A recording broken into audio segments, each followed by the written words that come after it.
Graça e paz, família, graça e paz, meu amigo, graça e paz, meu amado e querido irmão.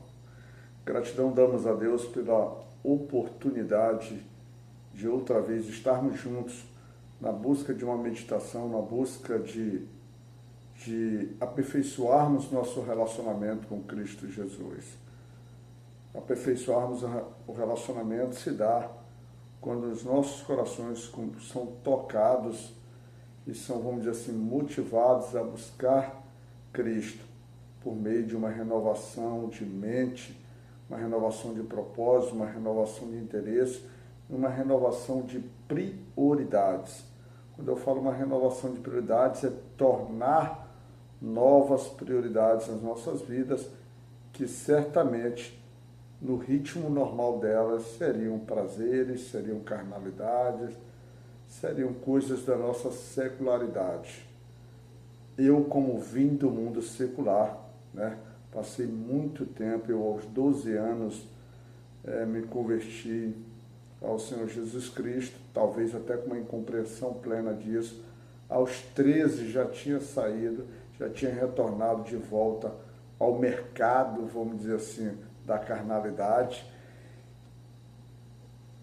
E por volta dos 37, 38 para ser mais exato, 35 ali, já comecei a dar sinais que sentia a necessidade de retornar, mas não conseguia retornar. Fui vivendo assim, até que coisas importantes aconteceram na minha vida e me aproximaram um pouco mais da palavra, mas ainda assim o pecado e a palavra se misturavam. Ora eu me alimentava da palavra e ora eu me perdia nos prazeres do pecado.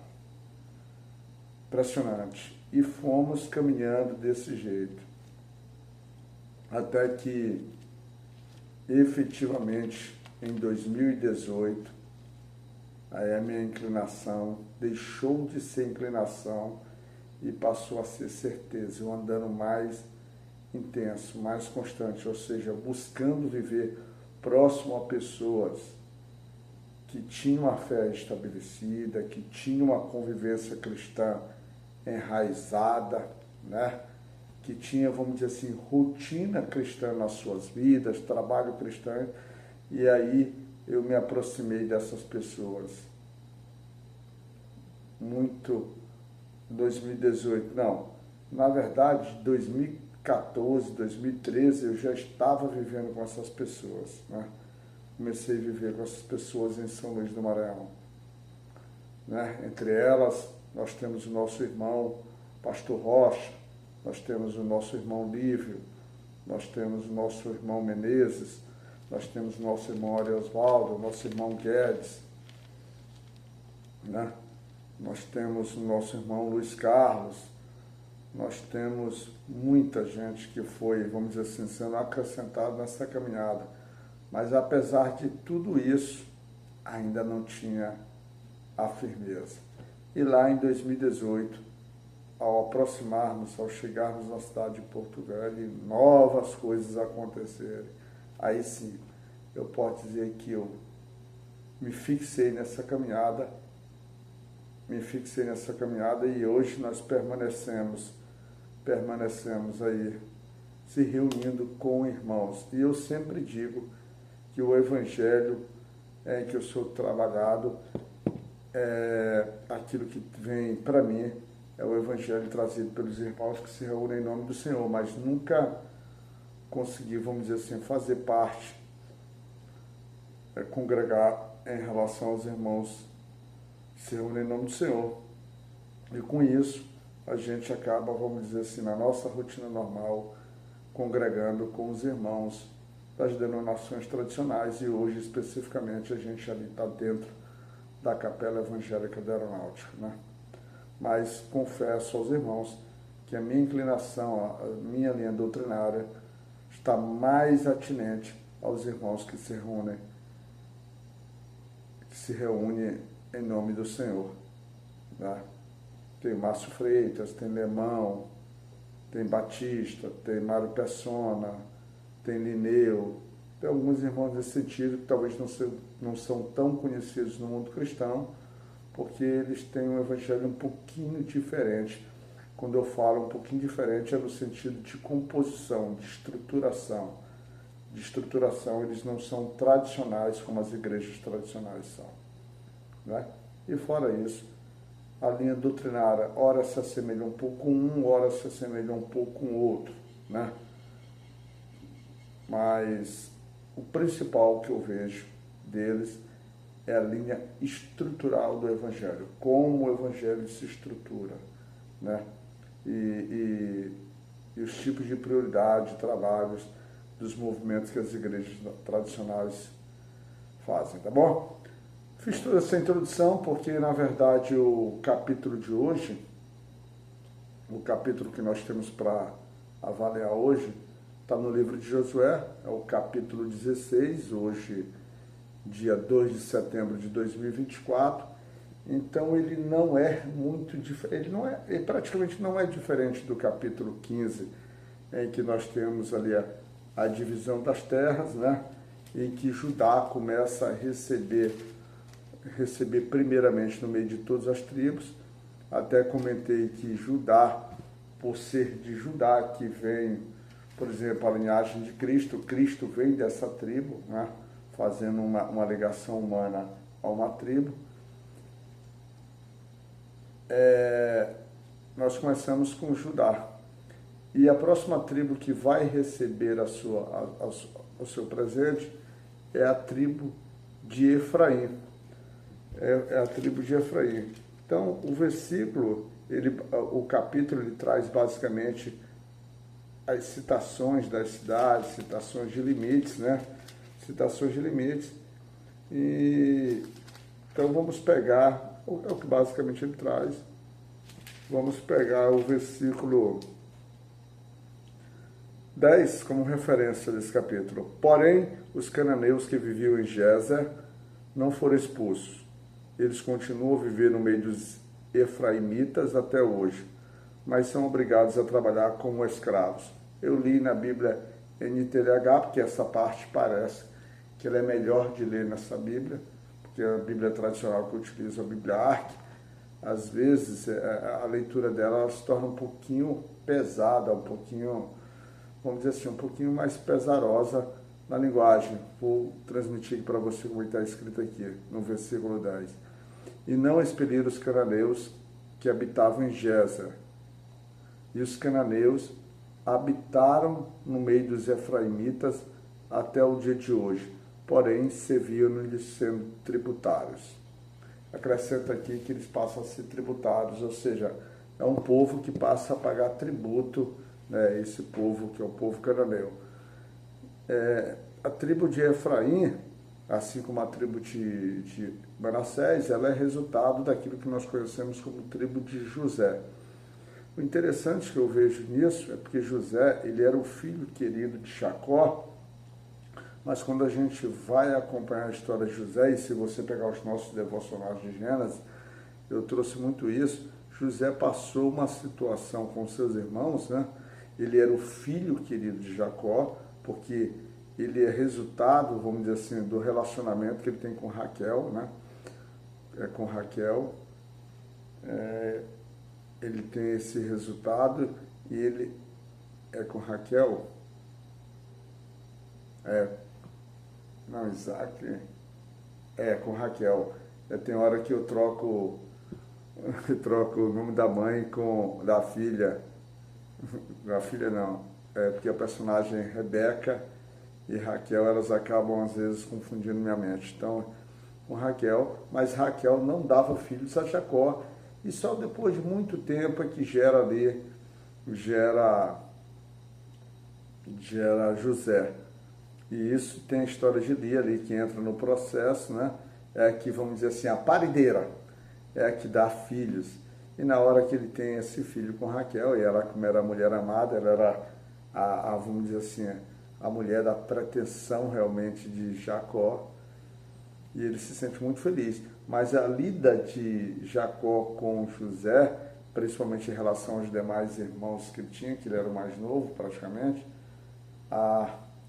essa aí foi uma condição completamente errada aos nossos olhos, né? A forma como as escrituras se manifestam para a gente. O próprio Jacó foi pedra de tropeço no sentido de não saber relacionar esse amor que ele tinha por José em detrimento daquilo que ele ofereceu aos outros filhos, e aí fez toda uma relação de perseguição, de inveja, de intriga entre irmãos, e deu o que deu. Mas José também, nesse aspecto, foi trabalhado por Deus. Então, José é a tribo do filho querido, e o interessante, mas ele se divide em dois, e como ele morre, né? E como ele morre para garantir a totalidade, a plenitude do que Deus tem a dar para a vida de cada um, então aquilo que seria dado a José é dado a Efraim e Manassés, e eles são contados como duas tribos separadas, olha só, fazendo linhagens separadas. Aí o interessante, mas eles recebem seus presentes praticamente na mesma área. Numa das Bíblias, como a gente vai ler, vai dar uma ideia que eles receberam terras próximas, sendo que Efraim recebeu algumas terras também dentro da tribo de Manassés. Em outra tribo, por exemplo, em TLH, dá essa ideia que Efraim recebeu suas terras, mas além das terras, das cidades que ele recebeu alguns povoados também dentro da linha de Manassés. Ou seja, Efraim recebe. Por que isso? Porque Efraim, quando a gente vai lá no livro de Gênesis, capítulo 48, por exemplo, né, 48 e 49, a gente vai trazer sobre a questão das bênçãos dessa tribo. E Efraim, ele é colocado, quando ele vai receber a bênção de Jacó, né, do seu avô, que é Jacó, Efraim e Manassés, as mãos de Jacó, a mão direita de Jacó vai sobre a cabeça de Efraim, a mão esquerda vai sobre a cabeça de Manassés, fazendo uma inversão da primogenitura, ou seja, e aquilo, vamos dizer assim, deixa José um pouco preocupado, mas Jacó já estabeleceu ali que, vamos dizer assim como em outros casos, Efraim seria maior, seria mais importante do que Manassés. E já na Bíblia, a Arque, ao meio da Revista Corrigida, dá a ideia, dá a entender que, na verdade, Manassés, ao receber as suas terras, Efraim recebe uma porção de terras no meio da terra de Efraim, no meio da terra de Manassés. Mas isso à parte, esses cuidados às partes, essas características à parte, Deus, mais uma vez, confirma a sua plenitude, confirma a sua justiça, confirma a sua fidelidade, confirma que é um homem que é um Deus, só quando eu falo homem, é um Deus de palavra, e ele dá, vamos dizer assim, ele dá essas terras a eles, que era promessa, que era resultado das promessas. Cumpre assim, sustenta. Mas aquilo que o versículo aborda, assim como foi feito lá na terra de Judá sobre os jebuseus, eles também não afastam, nesse caso, os cananeus, né, das suas imediações, das suas áreas de posses, né, fazendo com que os cananeus permaneçam ali, e os cananeus representam aquilo que seria idolatria, seria, vamos dizer assim, quando a gente pega seria o fermento para o povo, ou seja, eles acabam permitindo que aquilo que vai contaminar, aquilo que vai agir contra a fidelidade, a santidade do povo de Israel, né, a fidelidade do povo de Israel em relação ao nosso Deus, eles acabam permitindo que habitem. E aí é como a gente vem dizendo, às vezes as promessas chegam, mas por falta de cuidado nosso, a gente permite que coisas ruins possam ir crescendo, possam ir fazendo morada, possam ir, vamos dizer assim, fermentando dentro da nossa área, acabando prejudicando o nosso relacionamento com Deus. E a gente precisa estar atento quanto a isso. São povos, e a gente vai vendo que não é ele. Isso vai se repetindo como característica nas tribos de Israel. E aí vemos o que vemos hoje. É um povo que, apesar de ter recebido suas posses, vive em briga e hoje vive até numa área muito menor, segundo comparando com as Escrituras, apesar que as cidades que são relatadas aqui, há uma grande dificuldade de você realmente mapear e estabelecer qual era a área efetiva de delimitação, porque essas cidades nem existem mais, né? Mas esse aí é um outro campo para estudiosos, principalmente da área ali esqueci agora da área que o Rodrigo Silva, arqueologia, da área da arqueologia, tá certo? Então, fica na certeza que as promessas que Deus te dá vai se realizar e que nós vamos dizer assim, numa caminhada cristã de fidelidade, te mantenha perseverante, te mantenha em fé, mantenha a tua santidade sempre estabelecida, né? Faz esse teu esforço quando temos aquelas expressões, esforça-te, tenha bom ânimo, faz o teu esforço para fazer o que está ao teu alcance, para te manter íntegro e reto e para que no final você possa ser apresentado por nosso Deus para todo mundo, uma expressão que Jó foi apresentado. Tu conheces o meu servo Jó, homem íntegro e reto e temente a Deus, que se desviava do mal. Que assim seja na tua vida, meu irmão, que Deus te abençoe, que a tua família seja protegida, que a tua casa esteja sobre o controle, sobre a ação divina e que os nossos trabalhos que nós estamos assumindo em relação à palavra do Senhor junto à comunidade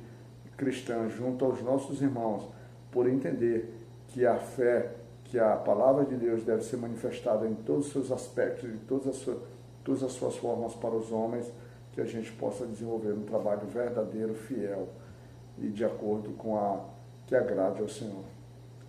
Que Deus possa te cuidar, meu irmão.